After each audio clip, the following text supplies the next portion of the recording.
Bueno, muchas gracias, señor director, como siempre. Y estamos con Elizabeth Bacigalupo, que es economista senior de la consultora ABCEP, a quien ya le damos el saludo pertinente y las gracias por recibirnos. Elizabeth, ¿cómo estás? Muy bien, gracias por la invitación.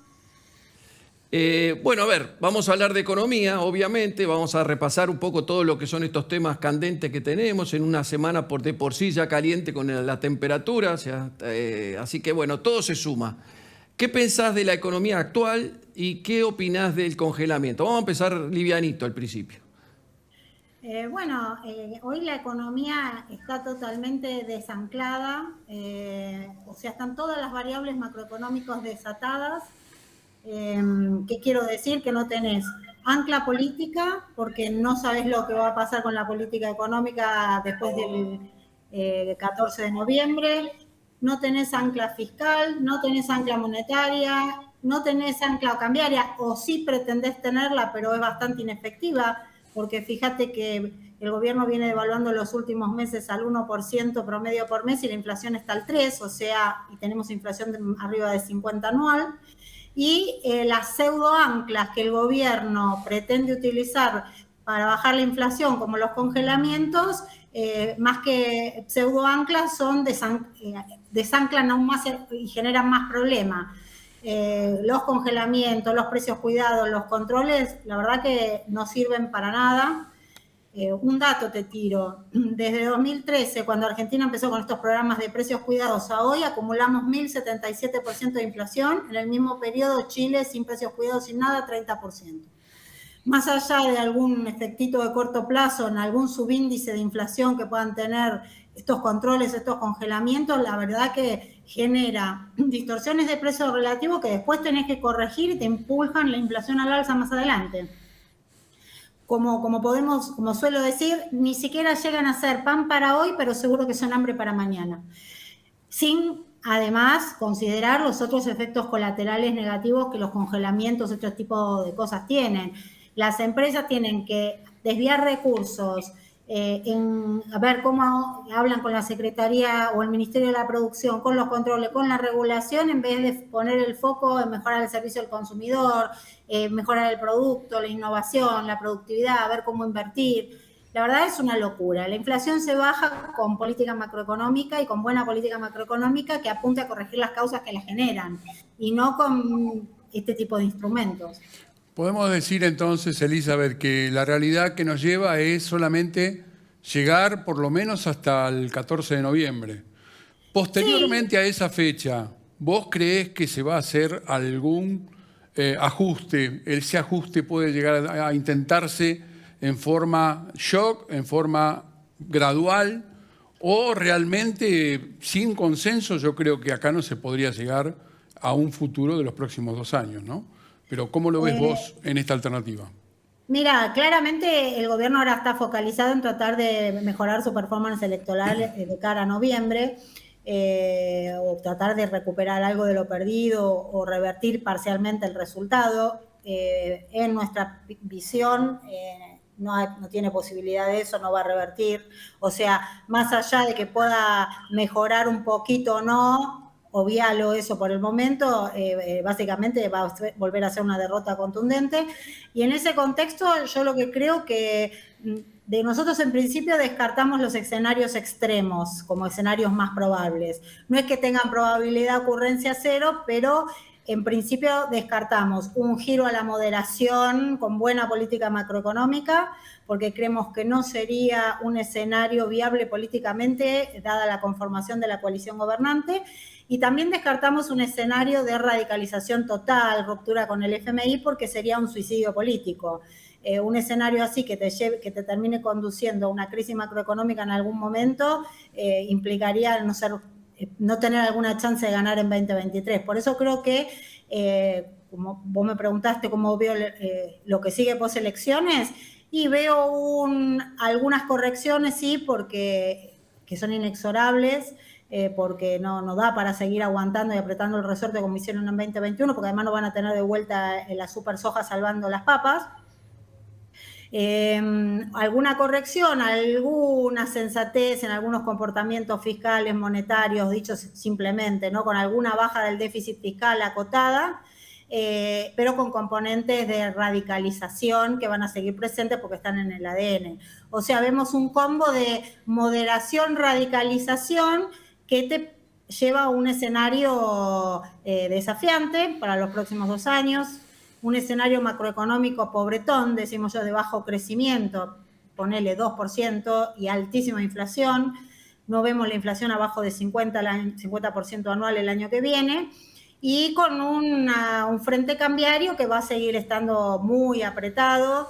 Va a haber algún cambio, creemos nosotros, en la regla cambiaria, no puede seguir el gobierno devaluando tan por debajo de la inflación, va a acelerar un poco la devaluación postelecciones, creo que evitando un salto devaluatorio disruptivo, pero bueno, el cambio en la regla cambiaria, más los atrasos de precios relativos, más algunas tarifas que van a tener que ajustar, más un déficit fiscal que va a tener que seguir financiándose en gran medida con emisión monetaria, y te pone un piso a la inflación alto para el año que viene, muy parecido o incluso con riesgo al alza respecto del de este año.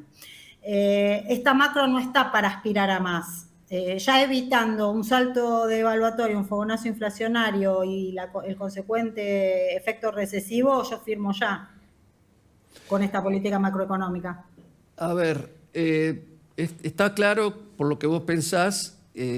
Vos te proyectás en el pensamiento del gobierno, en definitiva, lo que nos están mostrando, y creo que todo el mundo coincide que más o menos van a ser esos lineamientos. Ahora bien, lo que están marcando es un gradualismo, en definitiva. ¿Vos creés que Argentina puede llegar a ser un país, en algún momento, no sé cuándo, ojalá mis nietos lo vean, un país creíble, previsible, con tanto gradualismo? ¿No llegó el momento de que alguien se ponga y diga, esto es un show, aunque nos duela muchísimo a todo el mundo, pero de una vez por todas terminar con todo este gradualismo que nos está llevando a la miseria igual? Sí, no, claro. A ver, evité precisamente de hablar de gradualismo, y yo porque, viste, eso se usa básicamente, está muy bien hacer el paralelismo, pero se usa básicamente, viste, para los planes de estabilización, cuando tomás medidas todas juntas al principio de shock, o vas bajando de a poco el déficit fiscal, la emisión, como intentó hacer el gobierno de Juntos por el Cambio en 2016, y también fracasó, ¿no? Totalmente. Y es válida ¿por qué? Porque un programa gradual, para poder funcionar, tiene que ser consistente desde el minuto 1, estar bien coordinado y ser creíble. Y la credibilidad es clave porque es lo que te ayuda a anclar las expectativas. Si no tenés estos 3 componentes, el gradualismo tiende a debilitarse, ¿no? El problema es que no podés dejar de tener en cuenta que la realidad social, laboral y la realidad política de Argentina te va a poner un límite bastante fuerte a medidas de shock muy significativas. Es decir, yo no veo ni siquiera un gobierno de otro signo político ajustando tarifas, como por ejemplo lo hizo Macri en 2016-2017. O sea, tenés que lograr algún mix de medidas, algunas más de shock y otras graduales dentro de un paraguas que te permitiría ser un país serio, ¿no? Uh-huh. Pero eso no es lo que estoy avisorando para los próximos 2 años, ni aún con acuerdo con el Fondo Monetario. Yo creo que el acuerdo con el Fondo es una necesidad y el gobierno lo sabe, porque es la única esperanza de construir un ancla que te ate un poco las variables y que no se te espiralice nada, ¿no? Sí. Elizabeth, perdona, Gustavo. Tú hablas del acuerdo con el Fondo Monetario Internacional y creo que pasa por ahí un gran parte de la solución de uno de los problemas que tiene la Argentina. Parte. Ahora bien, el Fondo Monetario lo que le pide al gobierno es un plan económico. ¿Argentina tiene un plan económico? Todavía no lo mostró. No lo mostró. Si lo tiene, no lo mostró. Obviamente que algo para lograr el acuerdo y que pase por la aprobación del board del fondo, tiene que mostrar alguna política fiscal de consolidación que garantice algún sendero sustentable para la deuda pública a mediano plazo, algunos objetivos monetarios de bajar la emisión para el fisco con el paso del tiempo, aunque sea, algún compromiso de acumular reservas y de ir eliminando parcialmente o relajando parcialmente las restricciones cambiarias, algún compromiso en ese sentido, más algunas reformas estructurales. Si no presenta algo, aunque sea mediocre y que pueda pasar el filtro del fondo, que el fondo también está más laxo que en otros momentos de la historia por la salida de la pandemia y por un montón de cuestiones hasta geopolíticas, no va a haber acuerdo. Pero yo creo que algo de esta naturaleza, no vamos a tener un gran acuerdo, calculo yo, ni un gran compromiso, ni un gran plan de estabilización, pero algo a cambio el gobierno tiene que mostrar.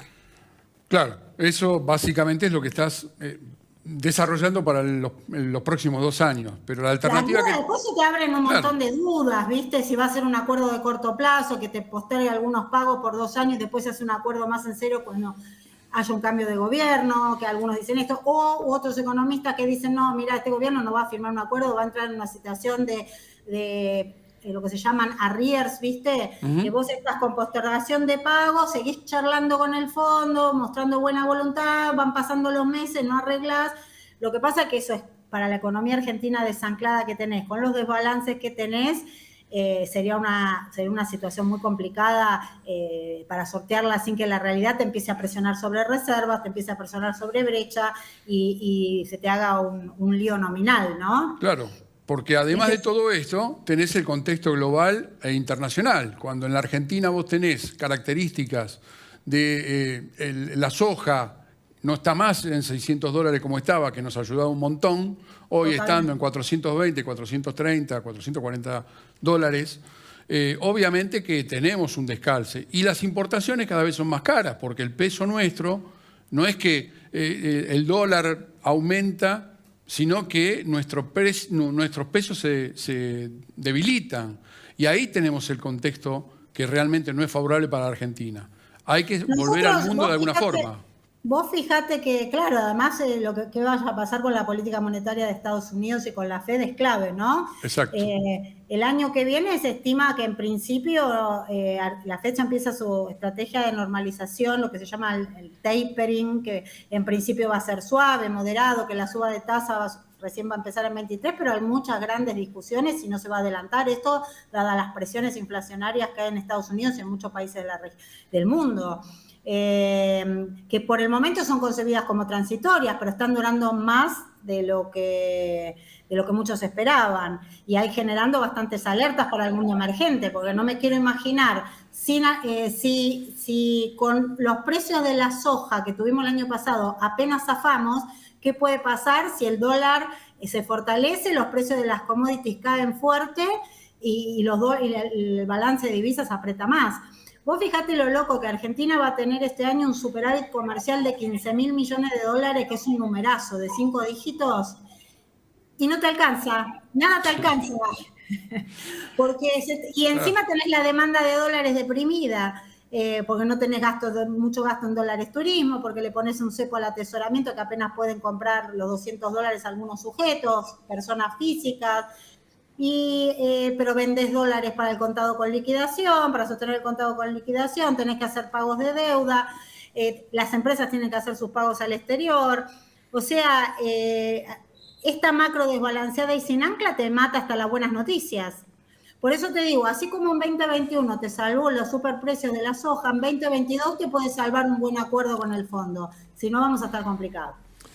Elizabeth, se nos fue el tiempo, rapidísimo, nos quedaron muchas preguntas en el tintero, pero bueno, nos volveremos a encontrar si Dios quiere pronto. Muchísimas gracias, como siempre, un gusto. Gracias, Elizabeth. Hasta luego.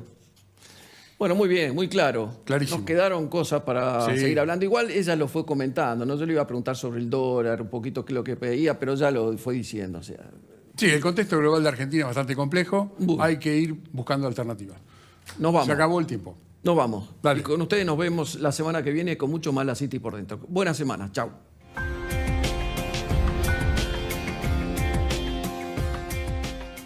Prevención ART. Cumplimos 25 años evolucionando día a día para hacer del trabajo un lugar más seguro, evolucionando en la prevención de accidentes, en el uso de las tecnologías y en la calidad de la atención médica.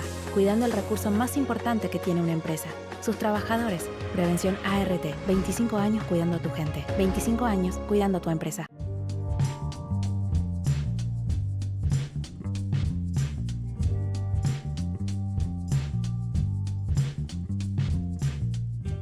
Hacé tu control vehicular en ACA Palermo Taller. Todos los servicios en un solo lugar. Solicita tu turno al 4772-7222. Para más info, entra en acapalermo.com.ar.